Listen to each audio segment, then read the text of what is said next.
A circuit shown consists of two identical capacitors, each of capacitance C. So these are two capacitors. A coil of inductance L, this is a coil. Two ideal batteries of EMFs E and 2E. So these are the two batteries. And a switch. So this is a switch. The switch is open for a long time. Find the maximum current through the coil after the switch is closed. So first the switch is open for a long time and then it's closed, and then after closing we have to find the maximum current through this coil. So this is the question. Okay, when switch is open, so this branch is ineffective. यहाँ पे तो कुछ connection ही नहीं है इसका. जब switch खुला हुआ है तो ये ब्रांच इनफेक्टिव है.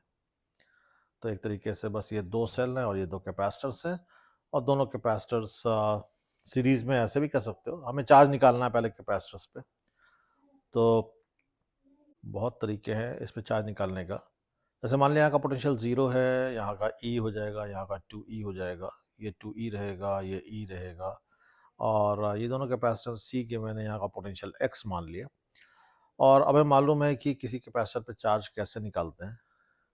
जैसे अगर मान लो ये सिचुएशन है कि और कैपेसिटर C है जिसके एक तरफ का पोटेंशियल V1 एक तरफ का V2, तो इस प्लेट पे अगर चार्ज लिखना है तो वो होता है C इंटू पहले इस प्लेट का पोटेंशियल माइनस सामने वाली प्लेट का potential. So this is how we write charge on a plate.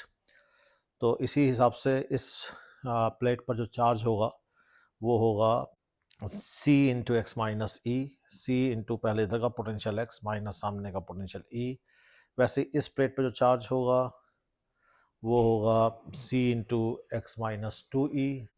और दोनों प्लेट पे तो टोटल चार्ज है वो ज़ीरो होना है, क्योंकि दोनों प्लेट जब ये स्विच खुला हुआ है तो ये दोनों प्लेट आइसोलेटेड पार्ट का दोनों प्लेट एक आइसोलेटेड पार्ट में है जहाँ पर ना कोई चार्ज आ सकता है बाहर से, ना कोई जा सकता है जब स्विच खुला हुआ है. तो इसलिए टोटल चार्ज को ज़ीरो होना चाहिए. So this will give x. तो एक्स की वैल्यू 3E/2 आ गई. तो यहाँ पर x की वैल्यू 3/2 आ गई. तो अब इस प्लेट पे चार्ज क्या है, तो x की वैल्यू इसमें रख दें तो it will come out C times E/2. तो इस प्लेट पे चार्ज हो जाएगा C टाइम्स E/2. ऐसे ही इस प्लेट पे चार्ज ये जो लिखा हुआ है इसमें भी x की वैल्यू रख दो 3E/2. तो this will come out minus CE/2, और सामने प्लस CE/2 जाएगा, इसके सामने माइनस CE/2 जाएगा. वैसे भी दोनों सीरीज में है तो सेम चार्ज होना ही चाहिए. ये चार्जिंग हम ऐसे भी निकाल सकते थे. देखो ये पूरा जो कॉम्बिनेशन है ना कैपेसिटर का, इधर 2E पोटेंशियल है, इधर E, तो पोटेंशियल डिफरेंस E का है. तो जो कि दोनों सीरीज में है और दोनों सेम कैपेसिटेंस के हैं, तो आधा आधा पोटेंशियल डिफरेंस बढ़ जाएगा. इसके क्रॉस भी E/2 आ जाएगा, इसके क्रॉस भी E/2 आ जाएगा. तो इस तरीके से चार्ज CE/2 दोनों कैपेसिटर पे हो जाएगा.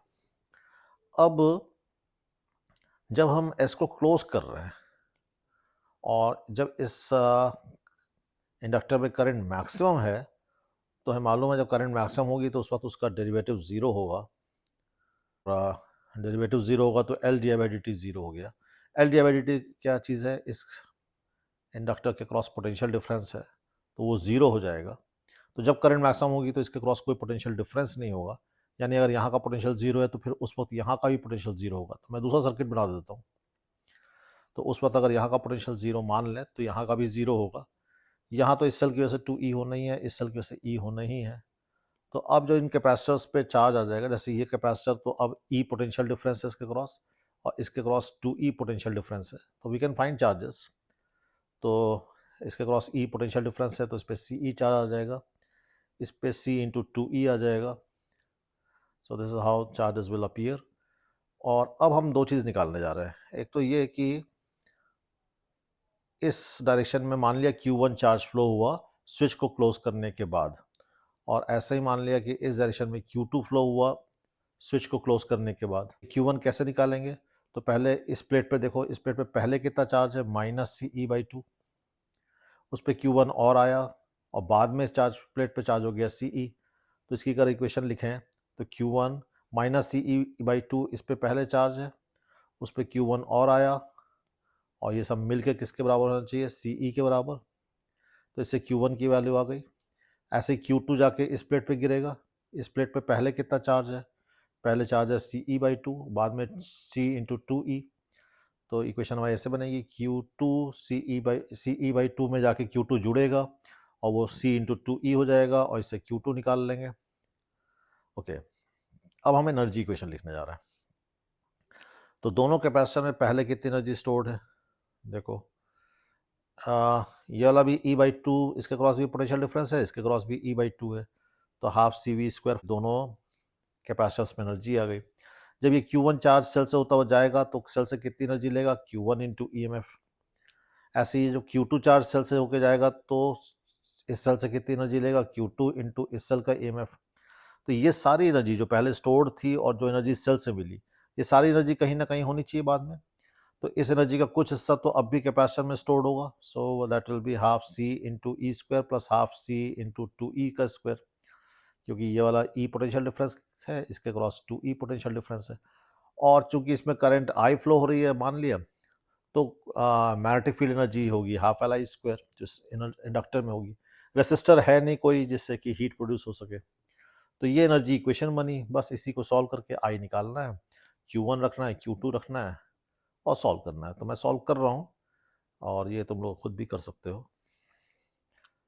तो ये जस्ट गो ऑन चेकिंग, मैं सॉल्व कर रहा हूँ उसको, और this you can do your self. और इससे जो आई की वैल्यू आ रही है वो इतनी आ रही है। Okay, thank you.